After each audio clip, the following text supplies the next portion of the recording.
Buenas noches, hermanos. Vamos a hablar sobre Hegel. Creo que es un correspondiente al tema que tendríamos que abordar en la sesión. Entonces, hablemos un poco de Hegel. ¿Quién fue Hegel? Y su importancia para poderlo entender, para poderlo conocer. ¿Cuál es el aporte de Hegel para nuestros tiempos? Empecemos un poquito con su biografía, ¿no? Hegel nace en Stuttgart el 27 de agosto de 1770. Fue un filósofo alemán. Le fascinaron las obras de Platón, Aristóteles, Descartes, Spinoza, Kant, Rousseau, así como la Revolución Francesa. Murió víctima de una epidemia de cólera en Berlín el 14 de noviembre de 1831. Entonces, esto es un poquito de su biografía, la biografía de Hegel, ¿no? Este personaje por el más conocido en la filosofía, uno de los preclaros pensadores, Hegel. Ahora bien, Hegel eh, es conocido por su método. El sistema hegeliano continúa con las líneas idealistas, corriente que considera el ser como ser dado en la conciencia, o más exactamente en el espíritu, ¿no? Considera que el ser no solamente se da en conciencia, sino también se desarrolla en la historia.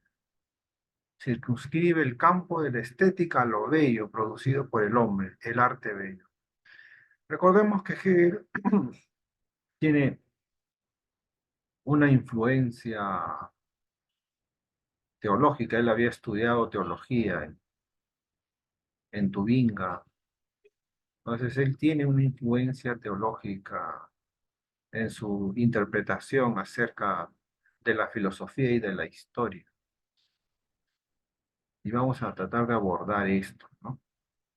En algunos puntos especialmente, en algunos puntos, eh, sobre este personaje. Hay unas diferencias entre Kant y Hegel. Kant señala lo bello es en la naturaleza modelo de lo que acontece en el arte, ¿no? En el sistema hegeliano, el espíritu es superior a la naturaleza y su superioridad se comunica con sus productos. El papel principal del arte proviene de ser un producto del espíritu. Kant era contenidista y Hegel era formalista. Fíjense, acá hay una diferencia. Para Kant, lo bello está en la naturaleza. Y este es un modelo de lo que acontece en el arte, ¿no? Entonces se recoge en el arte la naturaleza y esto es una belleza. Sin embargo, es una reproducción de la naturaleza. Pero para Hegel, el espíritu, ¿no?, es superior a la naturaleza. Y esta superioridad se comunica con sus productos. Entonces, el papel principal del arte proviene de ser un producto del espíritu. Fíjense, ¿no? Para Kant es la reproducción, el arte es la reproducción, solamente recoge la belleza de la naturaleza. Pero para Hegel, la belleza está en el espíritu y esta se manifiesta en el arte.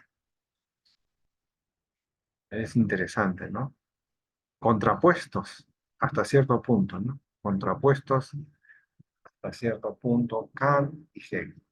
El método dialéctico, que es la obra principal de Hegel, es la técnica de razonamiento que procede a través del despliegue de una tesis a una antítesis, resolviendo la contradicción a través de la formulación en una síntesis final.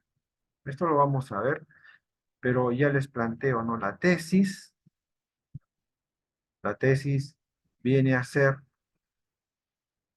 la formulación, la antítesis es la contrariedad y la síntesis es la solución a esto. Es la forma, es el método que va a llevarlo a ser conocido a Hegel, ¿no?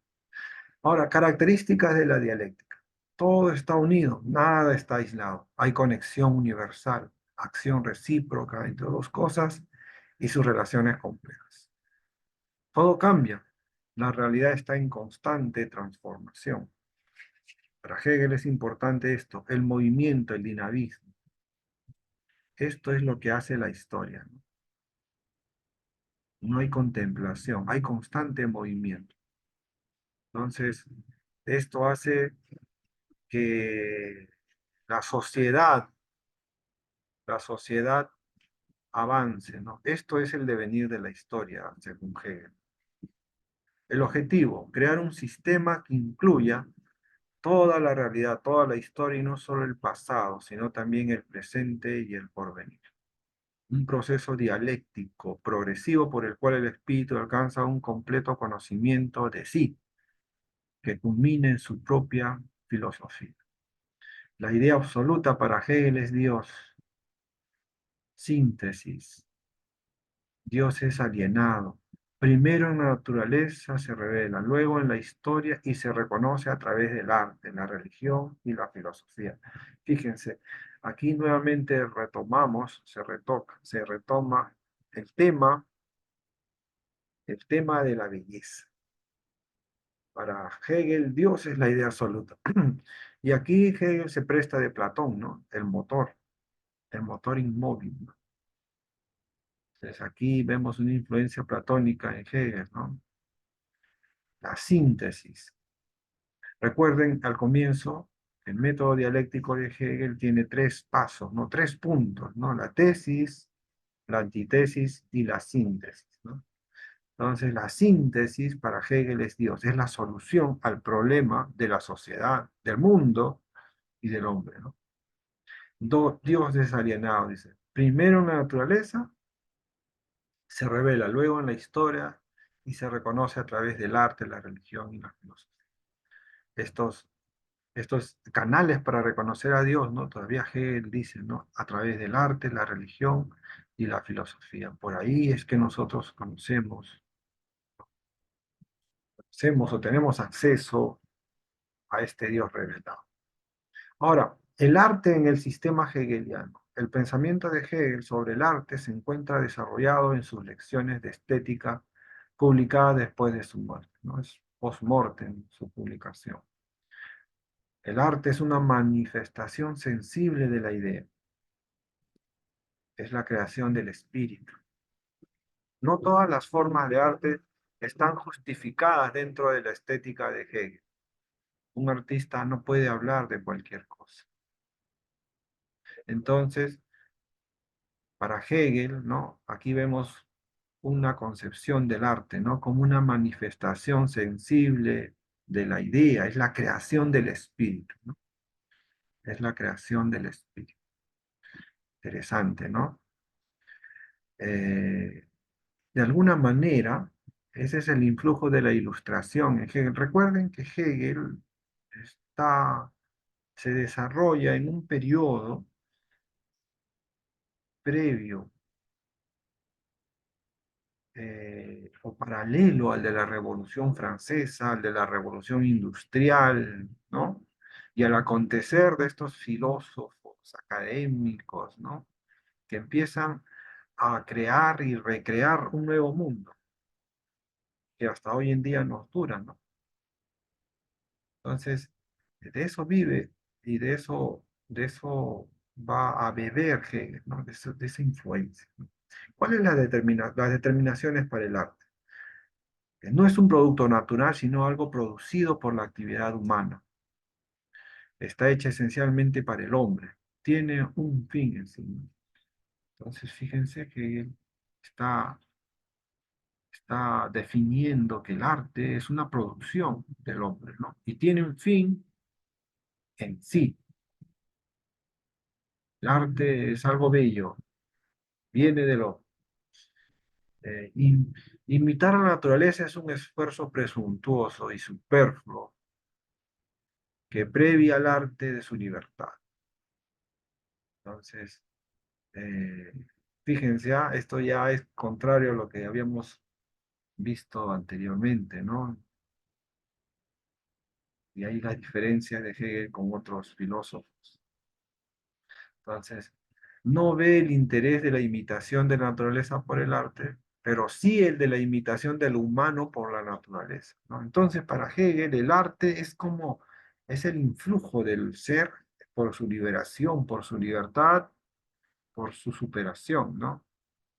No es tanto solo una reproducción de la naturaleza. El arte no es bello porque reproduce la naturaleza, sino es bello porque es el hombre en su búsqueda de expresión, ¿no? Y la belleza es de su espíritu, de su estado, especialmente un estado de ánimo y de ganas, ¿no? De querer manifestar algo, ¿no? El arte dice mucho. Entonces, el objetivo del arte es despertar algo superior, suma importancia en el contenido de la obra. El arte debe de guiarse por el sentido de lo bello, pero el arte no debe de herir el sentido de lo moral. Entonces, por ahí que dice, ¿no? Que hay también formas de arte, ¿no? Entonces tiene que ser un arte recatado, prudente, ¿no? Un arte con reglas, ¿no? ¿Hasta qué punto podría ser arte entonces? Hoy en día seguramente eh, Hegel tendría y tiene seguramente detractores, ¿no? Porque las corrientes artísticas son libres. El arte es una expresión libre, casi sin barreras, ¿no? Es lo único que hace que bajo interpretación lo obsceno pueda tener significado, ¿no? Y lo aparentemente apacible puede ser de alto contenido dañino. Entonces, esas interpretaciones que hoy en día se dan en base al arte, posiblemente sean anti-hegelianas, ¿no? Anti-hegelianas. Bueno, Hegel tenía una concepción muy interesante, ¿no? Fíjense que siempre media en su pensamiento esta forma de cautela moral, porque Hegel, pues, es hasta cierto punto un cristiano, pero un cristiano filósofo que va trabajando la historia y sobre todo el acontecer, ¿no? La influencia del cristiano a través del espíritu, a través del espíritu en la historia, ¿no? Bueno, el artista, genio e inspiración. El arte es un producto del espíritu, pero también supone el despliegue de la imaginación creadora. Pero esta no debe de anular la conciencia, la concentración. Algunas manifestaciones artísticas tienen más necesidad de estudio que otras, ¿no? La música tiene menos necesidad. La poesía requiere más experiencia de vida y de meditación. La experiencia. El genio solo llega en la madurez y en su vejez puede llegar a la perfección de la obra de arte. Entonces, para Hegel hay algunas expresiones de arte que requieren mucho más tiempo, pero tiempo en base a reflexión, tiempo en base a sabiduría. Aquí vemos algunas obras, ¿no?, que se podrían reconocer, algunos Picassos por acá, por ejemplo, y algunas obras que para Hegel podrían ser vetadas. Entonces, observamos ahí estas obras donde se ve la naturaleza del ser humano, ¿no?, la miseria del ser humano, obras abstractas. Estas son de Picasso, ¿no?, algunas obras de Botero, en fin. Para Hegel hay formas artísticas, ¿no? y constituye la historia del arte dividida en tres momentos. Un arte simbólico que busca lo absoluto en la naturaleza, motivo por el cual esta pasaba a tener carácter divino.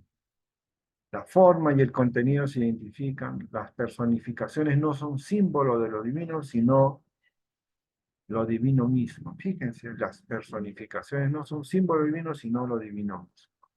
Este es el arte simbólico. Luego vemos el arte clásico. Los dioses griegos han sido concebidos a imagen y semejanza del hombre. Se humanizan, tienen los mínimos detalles, tanto lo físico como lo moral. Lograban la perfecta correspondencia de lo interno y lo exterior. La estatua representaba al dios. Eran los dioses griegos. El arte romántico comienza en la Edad Media con el arte cristiano, se caracteriza por la inadecuada forma del contenido. Tiene características de expresión de sentimiento, eco en las afecciones del alma, y en esto se diferencia de la escultura y de la arquitectura. El problema es que no logra imponerse como verdad y no llega a cumplir su destino. Ahí las limitaciones del arte romántico. El sistema de bellas artes establece un sistema de las artes basado en la división entre artes plásticas y románticas.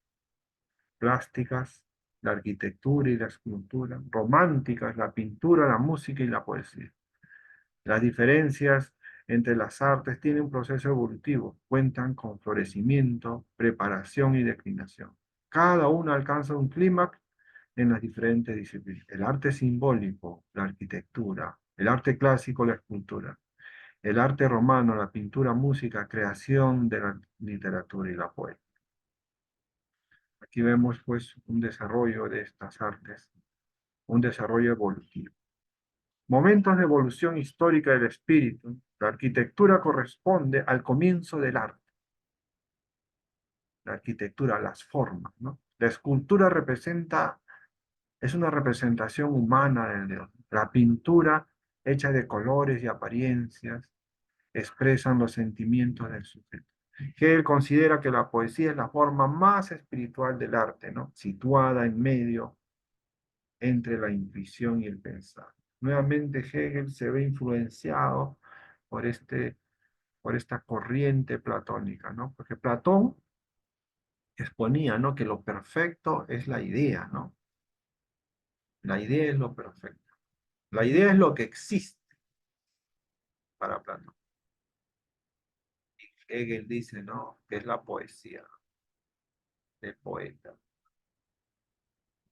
Entonces, eh, la poesía es la forma más sublime y espiritual del arte para Hegel. Seguramente Aristóteles diría, no, no es la poesía, ¿no? Aristóteles, que era más materialista, seguramente diría la escultura, ¿no? Es la forma más perfecta del arte. Ahora, la condición simbólica del arte, ¿no? El símbolo aparece como una mayor espiritualidad. Su significado es abierto y a veces dudoso. Nos lleva a preguntar si la forma debe ser tomada o no como símbolo. Qué interesante, ¿no? Lo que pueda transmitir el símbolo está a una abierta eh, y, y plural interpretación, ¿no? Uno ve un símbolo, uno ve una imagen y entonces va a depender de uno mismo cómo ésta pueda verse en su mejor expresión. O sea, básicamente es subjetividad pura. Es subjetividad pura, ¿no? Entonces, eso es lo interesante en el simbolismo en el arte, ¿no? Entonces, la muerte del arte. El arte parece haber agotado sus posibilidades de significados. Solo queda crear varias variaciones nuevas sobre temas viejos. artistas que sucumben a presiones comerciales debido a las condiciones económicas, ¿no? Fíjense, ¿no? Entonces aquí Hegel ya hace la observación que el arte no siempre es la expresión libre del hombre, sino que también puede ser mediado por intereses mezquinos, ¿no? Y uno de ellos es el dinero.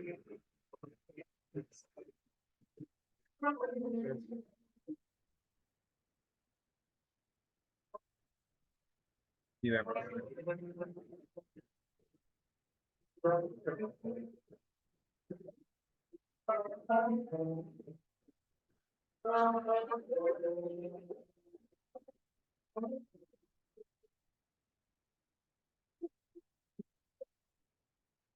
Otra cosa más que podemos observar son los rasgos del pasado del arte. El carácter del pasado del arte se deja la calma clásica idealizada por el paso de la emoción. Los temas sagrados son reemplazados por los prosaicos. El tema del arte se lleva a la subjetividad extrema, después llega la muerte. Se vuelve banal, ¿no? Ya no hay interpretación, ya no hay sentido, no hay expresión. O sea, ya no expresa lo que debería expresar. Y así también muere el arte. Cuando ya no, cuando como les había dicho, ¿no? Cuando un símbolo no tiene los límites, entonces, eh, y depende enteramente de quien lo observa, entonces puede llegar a una confusión también. Entonces, eh, no necesariamente te puede ayudar el arte, ¿no? También te puede confundir, te puede extraviar, ¿no? Eso es lo que pasa. Entonces, para Hegel el arte tiene que ser un instrumento, tiene que ser una vía para que te encuentres tú y Dios. En último caso, es para que halles en él eh, un entendimiento de lo absoluto, ¿no? Un paso de superación. Después del arte, el arte se libera de la representación de la idea. Las obras de arte contemporáneas no pueden ser apreciadas sin una teoría explicativa. A eso, ¿no? Tiene que haber una explicación previa para que se pueda entender. Quiere de los materiales, se incorporan todo tipo de nuevos recursos, anunciando el comienzo del arte moderno. Entonces, hoy en día hay diferentes tipos de arte, minimalistas, barrocos, abstractos, ¿no? Eh, el arte hoy en día tiene expresiones múltiples, ¿no? Y eso de alguna manera tiene que tener una teoría explicativa para que se pueda entender. De lo contrario, uno puede mantener o puede tener una interpretación errada, ¿no? El arte no puede morir, no puede morir siendo una manifestación de la idea. Transmitir una presencia sensible. No habla de la muerte, sino de un renacer. Qué interesante, ¿no? Entonces, aquí vemos algo de Hegel, pero en cuanto al arte, en cuanto al arte. Esto es un avance del pensamiento de Hegel. Ahora vamos a ver otra presencia, otra explicación, ¿no?, de uno de los apartados de Hegel, el pensamiento de Hegel. El pensamiento de Hegel es profundo, ¿no? Siendo él un filósofo, pues elabora un sistema que para la sociedad actual está vigente. Y eso es el que vamos a ver, la lógica. Aquí vamos a ver un poco de esto del método que Hegel desarrolla. La lógica, dice, ¿no? Idea de sí, es una tesis, ¿no? Dios pensando antes de la creación. Esta es la tesis, ¿no? Estudia la forma, ¿no? Los principios estructurales de la metafísica. Estudia el proceso, la teología, la autoestructuración. Entonces aquí para Hegel la metafísica estudia la forma y la teología estudia el proceso. Dios es solo conciencia, conjunto de conceptos y relaciones vacías. Eso es lo que dice Kant. Es una estructura a priori, ¿no? Entonces, aquí Emmanuel Kant plantea, ¿no? De que Dios es un dogma. Así de sencillo. Es un dogma. La creación, la filosofía de la naturaleza, la idea fuera de sí es la antítesis, ¿no? Dios se aliena y se manifiesta mediante la creación. La naturaleza está estructurada de forma lógica. Es Dios, es el proceso. Esa es la constante dialéctica, ¿no? Fíjense, ¿no? Recapitulemos en esto, ¿no? Miren, la idea, miren, ¿ah? Dios, o la idea en sí es la tesis. Es Dios pensando antes de la creación. Esa es la tesis. Es pleno, puro platonismo, ¿no? La idea, lo perfecto, ¿no? Lo perfecto, ¿no? En la metafísica solo estudia la forma. La teología estudia el proceso. Entonces, esta idea se convierte y se vuelve creación.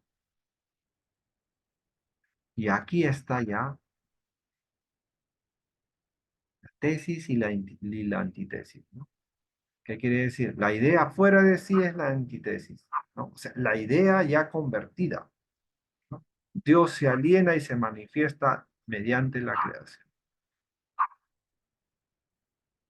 Entonces, esto de la idea y la creación son dos momentos para Hegel, la tesis y la antítesis. Lo perfecto y lo que está en constante cambio, que es la creación. No es que la creación sea imperfecta, ¿no? Pero la creación está en un constante cambio. Está entre lo que tiene que ser y lo que es. Más o menos para entenderlo así a Hegel. El alma aparece en la naturaleza, ¿no? Los seres vivos, nosotros, los animales. La filosofía del espíritu, la idea en sí y por sí. La idea en sí y por sí, la síntesis, ¿no? El espíritu subjetivo. El alma adquiere capacidad de reflexionar. El alma adquiere capacidad de reflexionar. La conciencia, ¿no? Es esa sensación. El alma conoce el objeto ajeno de ella. Esa es la inconsistencia. No interpreta al objeto, solo lo presenta. Eso es la sensación. Ahora, el espíritu teórico nos lleva hacia a un entendimiento. La percepción, el conocimiento del objeto aparece dentro del alma. Una inconsistencia, el alma no percibe una multiplicidad caótica, solo un objeto ordenado. Miren esos momentos, ¿no? La sensación, percepción y el entendimiento. El entendimiento, el objeto no solo está dentro del alma, sino que también está determinado por ella. La inconsistencia está que el fenómeno está determinado solo por la conciencia. Entonces la conciencia es la única realidad. Esa es la inconsistencia. Entonces fíjense, la conciencia, los diferentes puntos aquí, planteados por Hegel, ¿no? Una sensación, una percepción y un entendimiento. Para Hegel, el entendimiento yace en el ser humano. Y el ser humano interpreta. Entonces, el ser humano como que verifica y valida la existencia, la existencia de lo que ya existe. Pero Hegel nos lleva a un punto, ¿no? O sea, lo que no puede ser entendido entonces no existe. Miren, la sensación solamente interpreta el objeto, solo lo presenta. La percepción solamente lo percibe nada más. Lo percibe como un objeto ordenado, pero no su multiplicidades. Pero el entendimiento, sí, pero el entendimiento es algo que está dentro del ser. Entonces la conciencia que plantea su realidad. Ahora, la autoconciencia se ve en el espíritu práctico. Miren, y acá hay modelos, ¿no? Por ejemplo, la teoría del amo y esclavo. La conciencia se da cuenta que no está sola y lucha con las otras por ser la única autoconciencia. Las vencidas se transforman en objeto del amo. Los señores se realizan mediante el reconocimiento de sus esclavos, ellos mediante su trabajo. Mediante el trabajo la naturaleza se transforma en mundo y aparece la cultura. La inconsistencia en el mito del amo y el esclavo, con la teoría del amo y el esclavo, es que el siervo no puede ser permanentemente un objeto. El señor está insatisfecho ya que el reconocimiento del siervo no es suficiente. Además está apartado de su mundo. Vive en una abstracción. Se forma una situación en que los dos son esclavos, cada uno del otro, ¿no? El siervo necesitando ser esclavizado y el amo necesitando ser reconocido. Y entonces esa dependencia finalmente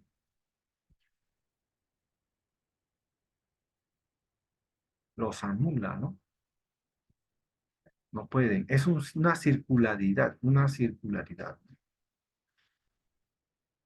No, aquí pareciera que hay una relación, pero en Hegel la relación es esa dependencia. Ahora bien, ¿no? ¿Qué es el estoicismo que plantea Hegel, ¿no? La conciencia comienza a ver la realidad como dañina, busca la libertad mediante la apatía. La inconsistencia es que la libertad obtenida es abstracta, ya que la realidad no se niega, solamente se refuta. Pues una libertad para qué? ¿Una libertad para qué? ¿No? Bueno, me hace recordar del mito de la caverna, ¿no? El escepticismo, la conciencia niega la realidad afirmando que la única realidad verdadera está dentro de ella. De este modo alcanza una libertad total. La inconsistencia es negando la realidad, la conciencia queda vacía, sin algo que pueda pensar. La conciencia es pensamiento, pero sin un objeto al que pensar no le puede pensar. Entonces existe una dualidad contradictoria, ¿no? No puedes negar la realidad. La realidad existe. Y no puedes vivir afirmando que la única realidad está dentro de ti. En vez de ser libre, te separas. Y si hallas en esa separación en ese enajenamiento, libertad, entonces no tienes opción para pensar otra cosa más que en eso,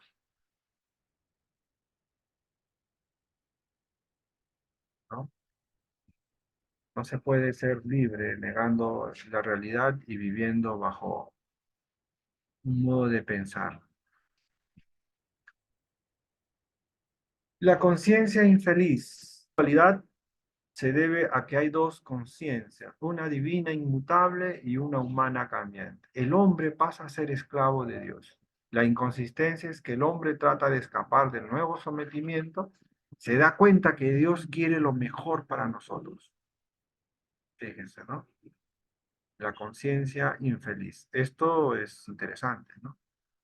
El hombre trata de escapar del nuevo sometimiento y se da cuenta que Dios quiere lo mejor para nosotros.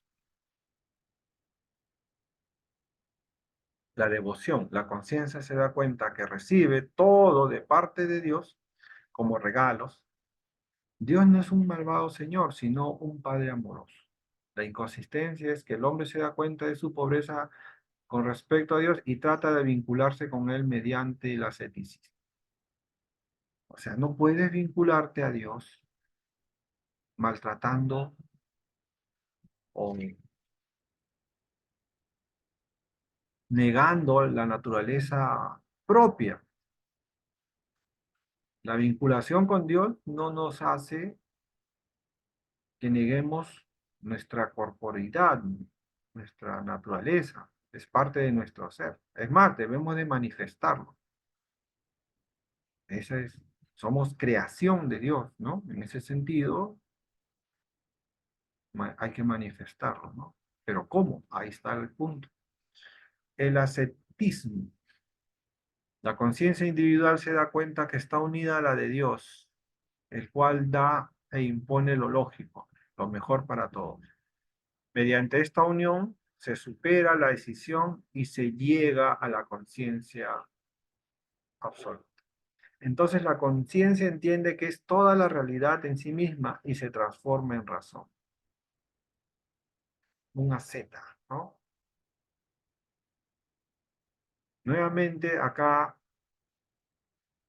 la razón tiene que imponerse. Eh, pero es una razón vinculada a un principio, ¿no? A los principios de vida. Entonces, el ascetismo es muy diferente a otras corrientes, hace que las personas puedan encontrarle, ya no en la abstinencia, algún encuentro con Dios, sino ahora ya como un modo de pensar, ¿no? Te vuelves a hacer, tratas de encontrar en ese movimiento, en esa corriente, una razón suficiente para poder encontrar tu relación con Dios, ¿no? Entonces, fíjense aquí en estos puntos que plantea Hegel, nos hacen ver de que el ser humano no depende y no debe depender de las corrientes vistas anteriormente. Lo que debe de hacernos libre es la razón, ¿no? Ni el ascetismo, ni el fanatismo, eh, ni ninguna otra corriente, ni el escepticismo, ni el estoicismo.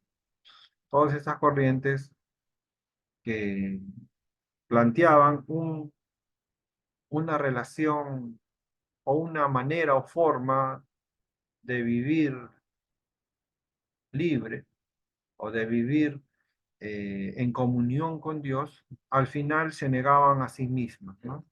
Encontraban una incoherencia. Hegel las analiza una por una.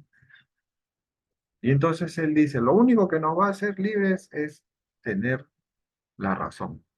Pero esa será El espíritu se hace objeto en el mundo.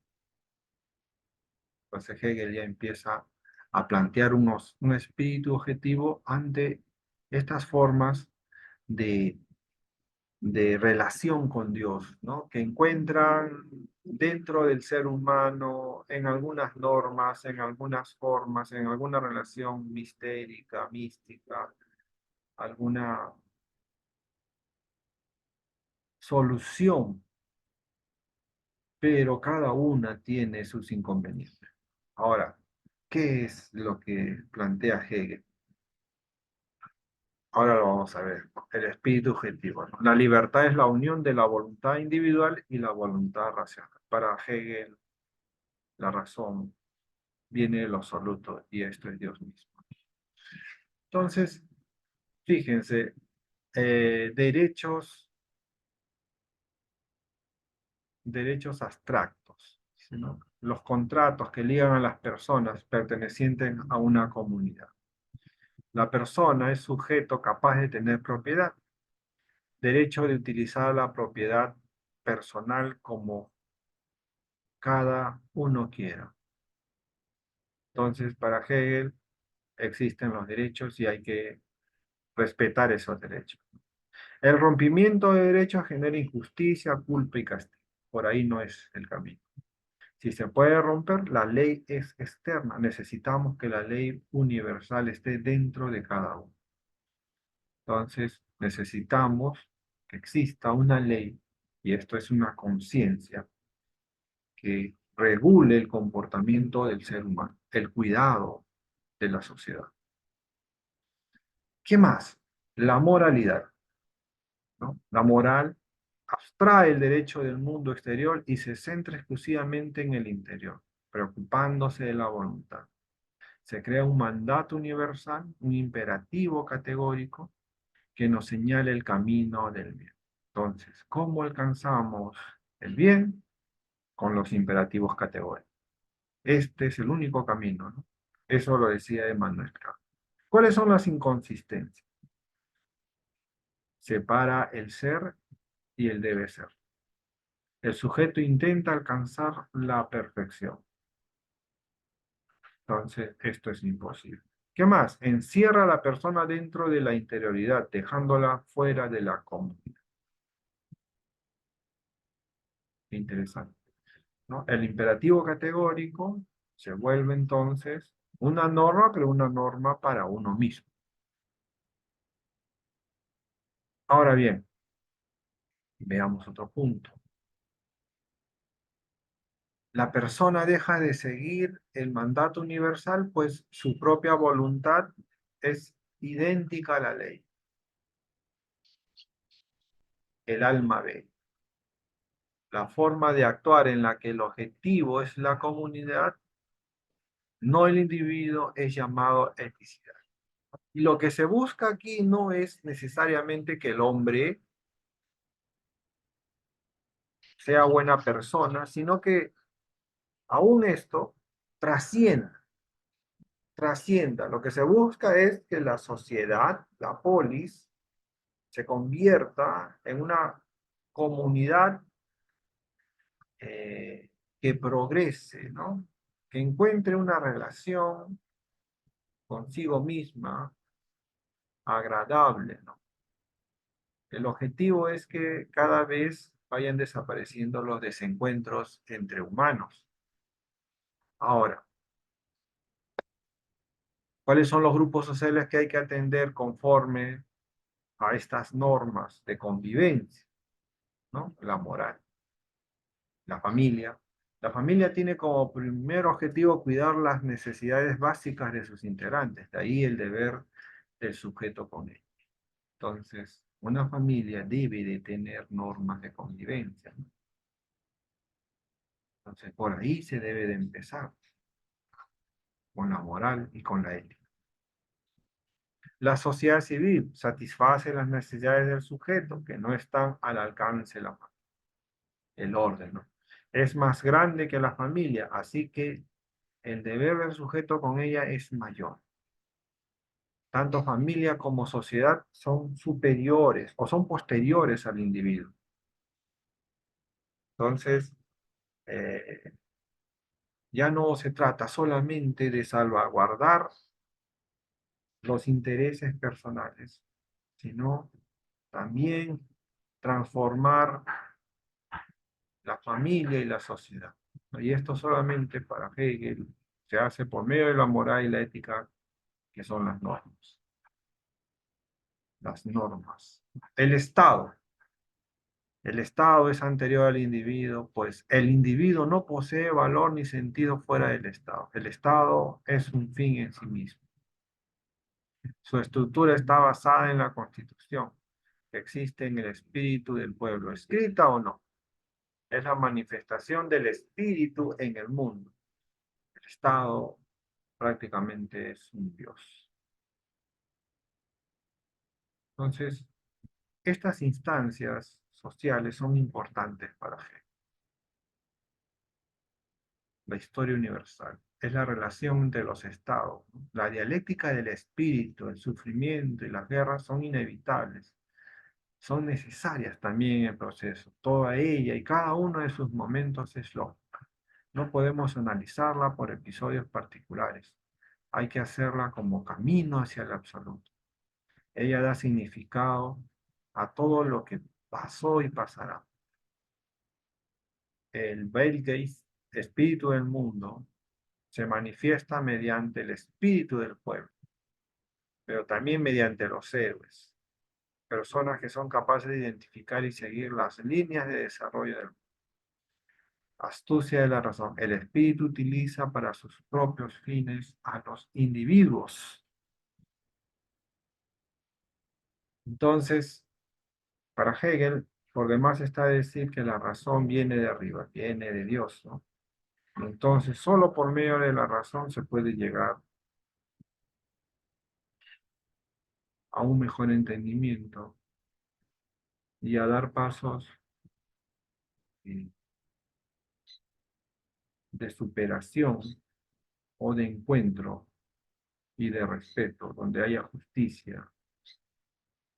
Solamente por medio de la razón se puede establecer una familia con normas, una comunidad, una sociedad, y se puede también mantener un Estado, ¿no? El Estado tiene que ser, en este caso, por ser primero, tiene que ser una entidad que administre razonablemente todas estas normas para que exista progreso y sobre todo historicidad, ¿no? No existe una historicidad, no existe eh, un desarrollo del ser humano sin que la historia no lo pueda detectar, ¿no? Es importante para la historia de la humanidad que existan normas, leyes y que estos vengan de Dios en pocas palabras, ¿no? El espíritu absoluto, y aquí vamos a encontrar lo que está detrás de todo esto, ¿no? Está en el arte, ¿no? En las formas estéticas se intuye la profunda unidad que liga el espíritu con la naturaleza. El artista busca la armonía entre forma y contenido, eso lo habíamos visto, ¿no? Hay tres momentos: arte simbólico, arte clásico, arte romántico, ¿no? Y el contenido sobre la forma es el arte simbólico. El arte clásico es el equilibrio entre los dos, ¿no? El cuerpo humano es la máxima expresión. Y el arte romántico es cualquier forma, es inadecuada para expresarse. Entonces, habíamos visto que sí tiene sus observaciones, ¿no? El arte romántico. Entonces, aquí vemos, ¿no? Cómo es que estos momentos, también evolutivos, se manifiestan. La religión necesita comprobar objetivamente la existencia de Dios. Para representarlo se usa la representación mitológica. Tiene tres momentos: religiones naturales, religiones de la individualidad y la religión absoluta, el cristianismo. La religión donde Dios aparece como el Espíritu absoluto. Así es como plantea la religión. La filosofía es el conocimiento del concepto de absoluto. No es una sucesión de opiniones, sino que es un proceso por el cual se edifica a sí mismo. La filosofía, historia de la filosofía. Entonces la filosofía es la autoconciencia del absoluto. El problema es que la filosofía llega muy tarde a enseñar cómo es el mundo, así que solamente capta y reafirma lo que ya está hecho. Entonces, aquí vemos, ¿no? Un alcance, ¿no? Hegel ve que la filosofía es el conocimiento del concepto absoluto, o sea, es el conocimiento de Dios. No es una sucesión de opiniones, es un proceso por el cual se edifica a sí mismo. Entonces, un medio para conocer a Dios, según Hegel, lo encontramos en la filosofía. En la filosofía encontramos, pues, a todos estos pensadores. Encontramos a Aristóteles, Platón, ¿no? Descartes. Encontramos a Kant, a Marx, a Nietzsche, a Kierkegaard, Heidegger, y en fin, una cantidad de filósofos. Y estos, de alguna manera, con sus aportes para Hegel, son los que nos llevan a conocer realmente a Dios. Esta forma de ver es obvio que tiene que ver con una percepción no tanto teológica, no tanto relacional, sino vinculativa, ¿no? Hegel plantea que se conoce a Dios, pues, en la relación con la historia.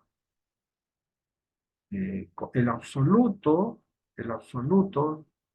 solamente se puede conocer con esta vinculación, con este proceso en el cual el hombre manifiesta su entendimiento de lo que es ético moral para la construcción de una sociedad. Entonces, hay varios estamentos que Hegel nos enseña y nos asevera de manera muy interesante. Entonces, Hegel, de alguna manera, aporta para nuestros días muchas de los puntos que todavía se siguen debatiendo. Eh, Tiene una visión sobre el arte, tiene una visión sobre la política. Y ahora vamos a ver cuál es esta visión del sistema del idealismo absoluto que tiene Hegel. ¿Qué es lo que nos dice, no? ¿Qué es lo que nos dice? El idealismo de Hegel trata de interpretar la totalidad de los hechos y de la historia, identificando lo real con lo racional. Entonces, fíjense, estos son elementos y conceptos que uno debe de atrapar aquí para entender a Hegel, ¿no? Para Hegel, todo lo real es racional, todo lo racional es real. Estos silogismos ya los trae Hegel desde la filosofía griega, ¿no? Hegel entiende la naturaleza humana desde un punto de vista histórico. Entonces, el idealismo de Hegel concibe la historia como el escenario donde la realidad, a la que denomina espíritu, mente, progresa superando contradicciones y se libera a medida que se conoce a sí mismo. Interesante, ¿no? Entonces, aquí ya está establecido el método dialéctico, ¿no? La tesis, la antítesis y la síntesis. La constante lucha, la constante lucha es lo que finalmente llega, lleva al ser humano a concebir y construir mejores sociedades. Y él mismo se empieza a liberar por medio de la razón. Entonces, aquí vemos la analogía del amo y el esclavo. La lucha entre los seres es por el reconocimiento, ¿no? Ya lo habíamos visto, el amo busca que el esclavo lo reconozca. como su amo. Y el esclavo, a su vez, no se ve a sí mismo, sino porque el amo lo señala como esclavo. Entonces, esa dialéctica del amo y el esclavo, esa idea. Todo ser intenta dominar a su entorno y al prójimo. El dominio se logra cuando se obtiene el reconocimiento por parte del otro, el dominado. El esclavo que teme a la muerte se somete al amo, quien prefiere la libertad a la vida. Este principio de dominio ha sido la base de las relaciones de violencia entre los distintos estamentos jerárquicos. Paradójicamente, el esclavo se realiza y se fortalece con su trabajo. Se educa e independiza, mientras que el amo queda confinado a la pasividad y se siente insatisfecho porque aquel que le reconoce como amo es un ser de categoría inferior. No le alcanza, no es suficiente. Finalmente es un amo reconocido por un inferior. Es más o menos cuando un equipo gana a equipos que son inferiores. Entonces se pierde. Porque cuando se mida con otros, entonces de repente no sería lo que es. Entonces aquí el amo necesita ser reconocido por otros amos y no por un esclavo. ¿Qué más? Entonces ahí vemos que el idealismo de Hegel tiene algunas manifestaciones. Algunas manifestaciones donde la verdad es la totalidad. Hegel parte de la idea de todo, que todo es conocible, ¿no? Y que todo se relaciona con todo. Por lo tanto, no debe ser separado esta idea de lo absoluto que es expresada en su cita, ¿no? Entonces, todo, su filosofía pretende ser un conocimiento sistemático absolutamente de todo. El sistema de pensamiento de Hegel contempla tres realidades: la naturaleza, la mente humana y el espíritu absoluto. En otras palabras, se diría la creación, el ser humano y Dios mismo. Estas tres realidades están ligadas por uno. Vamos a ver aquí. Tres realidades por la dialéctica. Eso es lo interesante aquí. Ahora, la idea absoluta, para lograr tan titánica labor, se apoya en su idea o en su concepto de idea absoluta. Podemos entender la idea absoluta como la esencia de todo lo que existe. Es la esencia pura de la existencia misma. Es la idea pensada únicamente por Dios antes de la creación. Habíamos visto en algún momento de que esto era la tesis, ¿no? La tesis es el pensamiento, es la idea. Ahí está el inicio, ¿no? Ahora bien, otro concepto fundamental del espíritu de Hegel, del sistema de Hegel, es el espíritu. Todo lo que hay, por así decirlo, forma parte de la idea absoluta. Todo forma parte de la idea absoluta. Entonces, nosotros vamos a ver ahora que esta idea absoluta, al trasladarse de la mente de Dios a nuestro plano existencial, irremediablemente debe relacionarse con el concepto de tiempo y por lo tanto no puede presentarse así de golpe, sino debe ir revelándose poco a poco. No se puede presentar de golpe como perfecto. El espíritu, en este sentido, es la forma que toma la idea al relacionarse con el concepto de tiempo. Por ejemplo, nadie nace siendo viejo. El espíritu va tomando la historia de la humanidad, va pasando por etapas, por las cuales el espíritu se va conociendo a sí mismo y va develando su perfección. Interesante. Entonces, así podemos entender cómo es que Hegel va vinculando su pensamiento teológico a una comprensión de la sociedad. Y no solamente una comprensión de la sociedad, sino un modelo a seguir para que una sociedad sea y, y tenga progreso en sí. Para Hegel, la historia es el proceso de conciencia de nosotros mismos como seres humanos y por lo tanto de nosotros mismos en tanto parte del espíritu. Todo lo que ha pasado y pasará en la historia son etapas que llevan hacia una sola meta, la cual es que el espíritu se devele como el espíritu absoluto.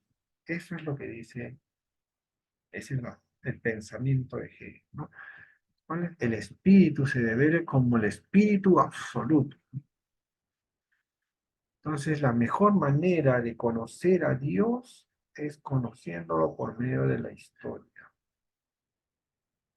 Entonces, y nosotros debemos de buscar allí, en la historia, las manifestaciones de Dios. O sea, no como un Dios fuera, sino como nosotros mismos expresando la voluntad de Dios en el diario y el cotidiano. De eso trata, ¿no? Dice, ¿no? Somos seres humanos, ¿no? Es la conciencia que tenemos de Dios debemos de manifestarlo en nuestro mundo. Entonces, aquí llegamos, el progreso de la historia, de esta manera se puede apreciar, ¿no? En el proceso de autoconciencia y de libertad que va alcanzando los individuos. Entonces, fíjense, ¿no? Este concepto, esta interpretación, esta comprensión de la historia vinculada al, a la divinidad. O sea, el hombre va construyendo una sociedad mejor y este es mucho mejor que cualquier otra teorización acerca de Dios. Si el hombre construye una sociedad con todos los elementos que ya se han mencionado, entonces es la mejor argumentación de la presencia o existencia de Dios. En este libro hace una narración desde la prehistoria hasta los inicios del siglo XIX, a través de la cual muestra cómo la historia universal es el proceso de autoconciencia del espíritu. Esto significa que con cada paso hacia adelante de la cultura, a través de sus distintas civilizaciones, el espíritu progresa en su camino hacia la autoconciencia. Entonces, fíjense, ¿no? El hombre se va manifestando como un genuino aportante de la voluntad de Dios. Entonces, la historia es proceso, la historia es progreso. El hombre primitivo progresó y construyó las más grandes civilizaciones antiguas, que eventualmente evolucionaron hacia la idea moderna de Estado. La palabra libertad es muy importante porque acá el progreso se mide en libertad. La historia del mundo no es otra cosa que el progreso de la conciencia de la libertad. Entonces, en la fenomenología del espíritu, en su obra, pues este es el gran relato, ¿no? En el cual el mundo se va reconociendo a sí mismo como lo que es. En esta gran obra, como ya lo hemos dicho, se hace una narración desde la prehistoria hasta los inicios del siglo XIX, a través de la cual se muestra cómo la historia universal es el proceso de la autoconciencia del espíritu, fenomenología del espíritu. La obra de Hegel. Para Hegel, la historia es el proceso de conciencia de nosotros como seres humanos y por lo tanto de nosotros mismos en tanto parte del espíritu. Todo lo que ha pasado y pasará en la historia son etapas que llevan hacia una sola meta, el cual es que el espíritu se devele como el espíritu absoluto. Aquí hablando de Dios, ¿no? Entonces hay una visión teológica de Hegel, ¿no? Detrás de cada uno de estos apartados. Hegel no se desprende de su perspectiva. Este proceso por el cual el espíritu va logrando autoconciencia y permite a los hombres mayores libertades es llamado en el sistema hegeliano dialéctica, ¿no? Y esto es lo que hemos visto, ¿no? La dialéctica para Hegel, nuestro proceso de pensamiento, el desarrollo de la historia y en general todo, avanza a través de un proceso de tres etapas llamado dialéctica, ¿no? Y vamos a recapitularlos nuevamente, ¿no? Lo vamos a recapitular, ¿no? Entonces, el conflicto de esta forma puede decir que para Hegel el conflicto es necesario para el progreso de la historia y que vamos alcanzando una etapa cada vez más alta que va a concluir con la autoconciencia del absoluto. El conflicto es necesario, dice. Sin conflicto no puede haber progreso. La dialéctica, las etapas de la dialéctica. Pero el proceso no acaba acá, dice, ya que esta síntesis se convierte en una nueva tesis que debería enfrentarse a su antítesis para dar origen a una nueva síntesis. Miren, y ahora veamos esto, ¿no? El proceso, como ya lo habíamos dicho anteriormente, empieza con la tesis. Esta tesis contiene el espíritu, pero de una forma muy burda y apenas notable, y contiene también su contradicción. Su antítesis, ambas contienen el espíritu y entran en conflicto, que únicamente puede verse superado cuando surge una síntesis. Esta síntesis contiene ambas y las armoniza. Tiene mucho más contenido y un mayor grado de perfección que la síntesis y la antítesis, de las cuales son.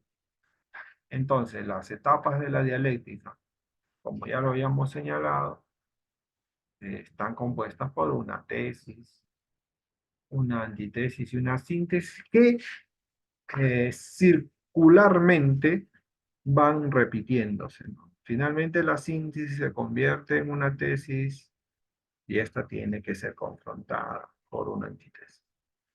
Entonces, esta circularidad en la metodología de Hegel se llama dialéctica, ¿no? Dialéctica. Esto es lo que lleva al ser humano hacia el desarrollo. Esos son los tres momentos, ¿no? Y en la última etapa del desarrollo dialéctico, ¿no? Entonces, Hegel dice, ¿no? El espíritu subjetivo, el espíritu que se expresa a través del individuo humano como libertad y pensamiento hasta alcanzar el nivel de la autoconciencia.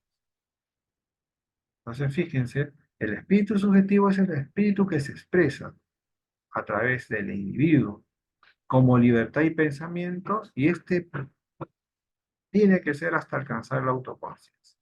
El espíritu objetivo es la racionalidad plasmada en el derecho y en las instituciones, la familia, Estado. Entonces, las normas, ¿no? Las normas, la moral, la ética. Ese es el espíritu objetivo. El espíritu absoluto, que es el momento de plenitud de la realización final del espíritu, que se piensa a sí mismo, alcanzando la autoconciencia a partir del arte, que es manifestación sensible, y finalmente la filosofía, momento de reconciliación definitiva y perfecta en el que el espíritu alcanza la autoconciencia. Entonces, estos tres momentos, Hegel los observa, los analiza y los junta. Un espíritu subjetivo, objetivo y absoluto, siendo cada uno un momento anterior y a la vez eh, los pasos a seguir. O sea, el espíritu tiene que llegar al espíritu absoluto, pero no puede llegar si no antes se vuelve objetivo y a su vez antes subjetivo. Entonces, este proceso por el cual el espíritu va logrando autoconciencia y permite y permite a los hombres mayores libertades es llamado en el sistema hegeliano dialéctico, ¿no? La tesis, todo es blanco. La antítesis, todo es negro. Y la síntesis, todo está en escala de grises, ¿no? Entonces, qué interesante, ¿no? La síntesis es la respuesta, la solución momentánea.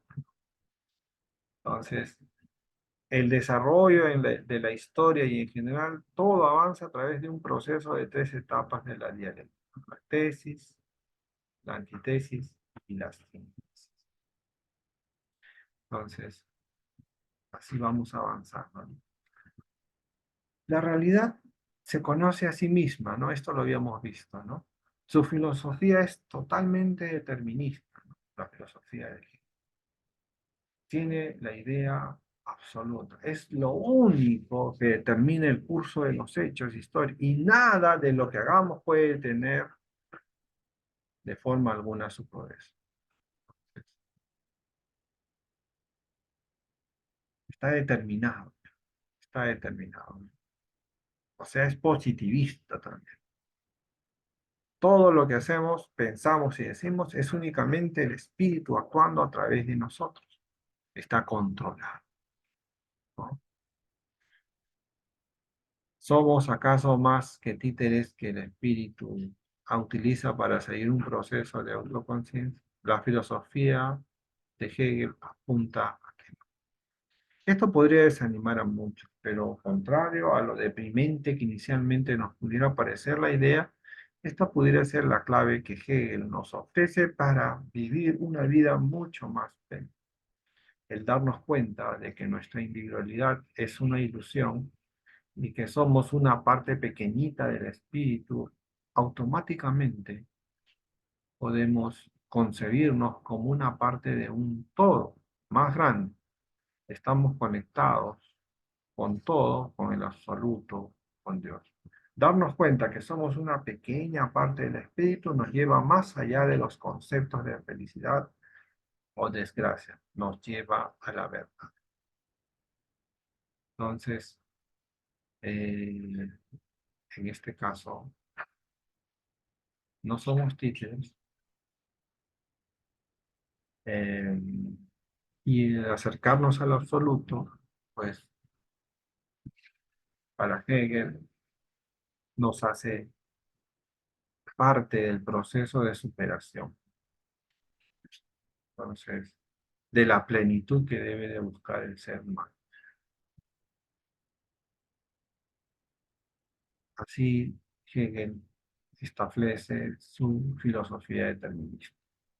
Ahora bien, ¿quiénes somos en este asunto? Somos tan solo una expresión momentánea de algo que nos supera y de una o de otra forma, según el espíritu se manifiesta en él, en nosotros. Somos vehículos para el progreso de la historia. Somos un pequeño engrane de una inmensa máquina que trabaja por conocerse y develarse a sí misma. Somos tan solo gotas de agua cayendo camino a fundirse en el océano. Interesante, ¿no? Somos una expresión momentánea. Somos vehículos para el progreso de la historia. Somos un pequeño engrane, pero somos un grano de arena en una playa. Pero somos, pero somos. Bueno, de esta manera hemos llegado a comentar, a entender, a manifestar algunos de los conceptos de Hegel, ¿no? Conceptos importantes que son necesarios para entender también nuestra sociedad, ¿no? Podríamos observar de que ese pensamiento desarrollado como método dialéctico es el pensamiento y la forma vigente que hoy en día usan movimientos políticos para manifestar su desencuentro, para manifestar su modelo, para manifestar sus creencias. Entonces, Recuerden que Hegel nunca fue un contestatario, nunca estuvo, o sea, contestatario en el sentido de, de presentarse eh, física y tenazmente ante una sociedad contraria, ¿no? Él no era partidario de hacer guerra, pese a que su modelo llama, invita, nos presenta, ¿no? Que él dice es una lucha constante, ¿no? No sé si fue consciente de que este modelo iba a ser interpretado y cogido para poder establecer hoy en día aquellos movimientos que son de corte socialista, ¿no? Donde, pues, el método dialéctico es sinónimo de lucha armada, ¿no? Bueno, hermanos, con esto quiero cerrar, ¿no? Entonces nos estaremos viendo en la próxima. Hasta luego. Cuídense, hermanos.